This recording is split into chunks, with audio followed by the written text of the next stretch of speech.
ការផ្ដល់ពេលវេលាឲ្យខ្លួនឯងនៅក្នុងការដើរលេងមិនមែនមានន័យថាយើងជាអ្នកមានឬក៏កំពុងតែបង្ហាញនូវភាពហ៊ឺហារបស់យើងទៅកាន់អ្នកដទៃដែលកំពុងតែពិបាកខាងផ្នែកហិរញ្ញវត្ថុឬក៏គ្រប់គ្នាដែលមិនអាចចិញ្ចឹមបានទេប៉ុន្តែយើងគួរតែចេះផ្ដល់ពេលវេលាឲ្យរាងកាយរបស់យើងបានសម្រាកខ្លះឲ្យរាងកាយនិងខួរក្បាលរបស់យើងបានឃើញអ្វីដែលថ្មីស្រស់ស្រាយទុកពេលឲ្យខួរក្បាលរបស់យើងបានគិតអ្វីដែលល្អៗនិងមួយផ្នែកទៀតឲ្យខ្លួនប្រាណរបស់យើងបានផ្សារភ្ជាប់ជាមួយនឹងធម្មជាតិខ្លះមួយថ្ងៃយើងហត់ច្រើនហើយក៏បានប្រើប្រាស់រាងកាយនិងខួរក្បាលរបស់យើងច្រើនដូចគ្នាអាចទៅលើរឿងល្អឬក៏មិនសូវជាល្អអញ្ចឹងហើយការដែលយើងចេះចំណាយពេលខ្លះដើម្បីតបស្នងទៅលើរាងកាយនិងខួរក្បាលរបស់យើងបន្តិច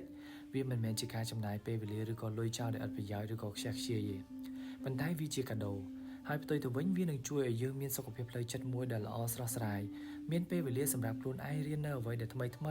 មិនថារៀនពីកំហុសខ្លួនឯងឬក៏ភាពត្រឹមត្រូវទេឬក៏មានពេលដើម្បីគិតពីបញ្ហាដែលបានកើតឡើងនិងចុងក្រោយអាចបោះចោលនៅទុកកង្វល់មួយចំនួនទៀតផងមុនពេលដែលយើងត្រឡប់មកកាន់ពិភពលោកដែលពោ